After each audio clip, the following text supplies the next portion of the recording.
Bienvenue à La Rochelle, c'est une ville magnifique, historique, pleine de vacanciers, mais en même temps, il y a des trésors historiques qui montrent une histoire tragique, mais aussi positive. Il parle de la foi chrétienne des protestantes, mais aussi d'un siège où la plupart de la population sont morts. Mais aujourd'hui, c'est un jour exceptionnel, exceptionnellement beau. Mais on peut découvrir le secret de cette ville avec moi. Oui, je veux voir des indices ici à La Rochelle pour m'enseigner plus sur l'histoire historique du protestantisme, parce que je sais que La Rochelle est connue comme une ville protestante. Il s'appelait un peu la ville rebelle, belle et rebelle. Et c'est certainement belle, mais rebelle, ça, c'est une histoire compliquée. Donc, je cherche des secrets, des trésors d'histoire pour m'informer. J'ai vu trois jolies tours. La tour de la lanterne, la tour Saint-Nicolas et la tour de la Chaîne. Et il reste majestique à La Rochelle, très historique. Mais l'histoire, c'est pas toujours assez joli que les bâtiments, parce que chaque tour était pendant des années une prison. Pour commencer, c'était une vie protestante, mais après, il y avait les ennemis du protestantisme qui vraiment, ils ont utilisé ces tours contre les protestants. Mais quand je vois cette ville en cherchant les indices protestants, je vois une statue d'un maire, Jean Guiton, qui était un maire pendant le XVIIe siècle. Mais c'était érigé beaucoup d'années après, pendant l'année 1911. Mais ce n'était pas mis en place quand il était maire. Pourquoi? Parce que trop vite, les ennemis du protestantisme ont vraiment détruit les indices, les monuments et les églises qui ont célébré le protestantisme. Donc, Louis XIV a rasé les temples à La Rochelle. Il y avait la chapelle de Sainte-Marguerite. Mais après un siège, on va parler plus tard de ce siège, c'était détruite. Et plus tard, Louis XIV, il a détruit les autres temples. Donc, on ne voit pas les églises huguenotes ici à La Rochelle. Quel est le mot huguenot? Huguenot, c'est le mot pour les protestants qui étaient français pendant le XVIe et XVIIe siècle. Et maintenant, on ne voit pas leur église. Mais l'ironie, c'est qu'on voit une église huguenote dans le centre de Londres. C'est une très jolie église. Pourquoi? Parce que avec la persécution, en particulier sous le règne de Louis XIV, mais avant aussi, beaucoup de protestants français, ils se sont échappés aux autres pays protestants. Ils sont arrivés dans les pays comme Angleterre et ils ont fondé leur propre église. On peut le voir. Beaucoup d'indices, par exemple, dans cette église de la vie huguenote. Mais ici, à La Rochelle, rien. Donc, je comprends pourquoi c'est difficile pour les Français de nos jours de comprendre qu'il y a une vraie histoire protestante en France. Mais il existait. Ma belle-fille, Kara, qui maintenant habite à Boston, aux États-Unis, elle a une histoire de ses ancêtres huguenots français.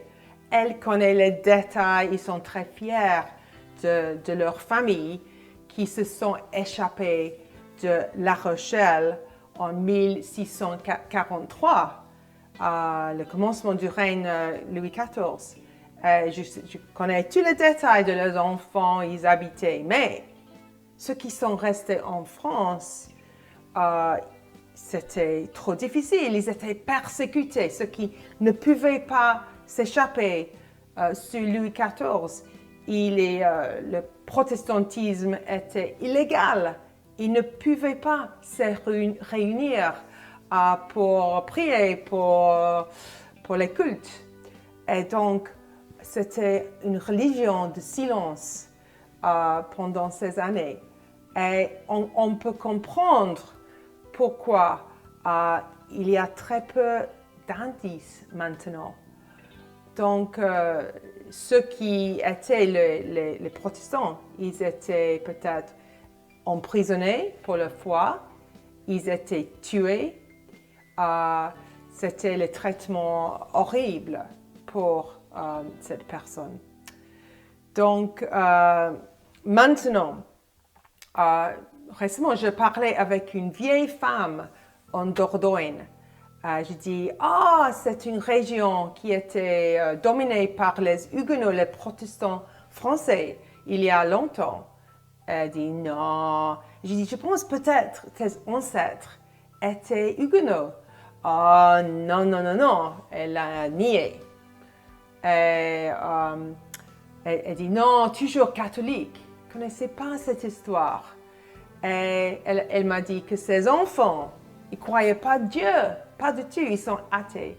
Et je crois que c'est typique. Ici en France, beaucoup de monde ne connaissent pas qu'il y avait une histoire riche et importante du protestantisme français. Et c'était pas seulement, le protestantisme, c'est pas seulement une religion étrangère. Et donc, c'est important, je crois, qu'on puisse mieux comprendre cette histoire pour vraiment savoir qu'on peut prendre au sérieux le protestantisme. Donc, comment est le protestantisme? Parce que peut-être on connaît plus le catholicisme, parce que vraiment, il a dominé après le règne de Louis XIV. Mais le protestantisme, les racines sont les mêmes choses que les catholiques. Mais pendant le XVIe siècle, un homme qui s'appelait Martin Luther, il était allemand. Il était un moine catholique, mais il a vu des abus de l'Église catholique. Il y avait beaucoup de richesses, beaucoup d'impôts, des choses qui n'étaient pas chrétiennes.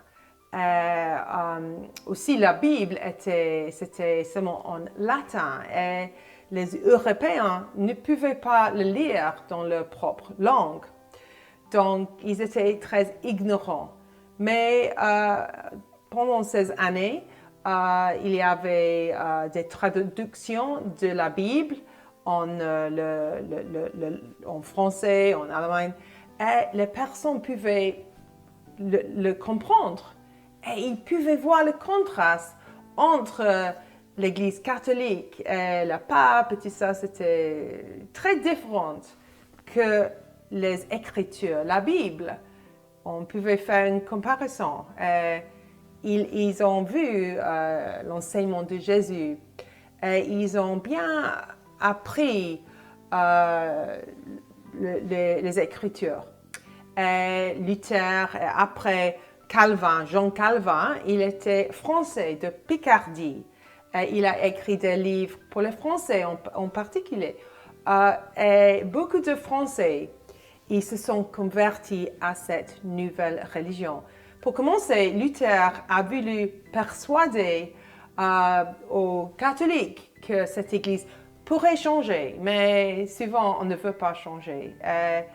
L'Église et le pape, ils n'ont pas voulu changer. Donc, ils ont commencé une autre religion, une religion de la réforme. En France, beaucoup d'églises, ils ont commencé. Martin Luther il a commencé à aller contre l'Église catholique en 1517. Mais moins de 50 années après, en France, il y avait 2000 églises huguenotes protestantes et plus de 2 millions de Français qui étaient protestants. C'est extraordinaire dans une période de 50 années. Donc, cette religion allait vraiment changer la vie de beaucoup de Français. Parce que quand ils comprenaient la Bible, c'était plus facile d'avoir une relation intime avec Jésus. Comme les catholiques, ils croyaient dans la Trinité, que Dieu est un seul Dieu avec 3 personnes, Dieu le Père, Dieu Jésus-Christ, son Fils et le Saint-Esprit. Ils étaient d'accord, mais en principe, c'était souvent une religion plus intime à l'époque. Bien sûr, l'Église catholique, il a beaucoup changé depuis le Moyen Âge. Souvent, on voit les mêmes qualités dans beaucoup d'églises catholiques où ils étudient la Bible, où ils prient ensemble. Mais à l'époque, il y avait une grande différence. Même il y avait des problèmes politiques, mais pour beaucoup des protestants, c'était une vie où leur foi était vivante. C'est pourquoi beaucoup de protestants ont donné leur vie pour leur foi. Donc, c'est pourquoi je veux vraiment faire un peu d'explication sur cette passé historique française pour vous encourager de voir que le protestantisme, c'est vraiment une religion qui était une grande partie de la culture française.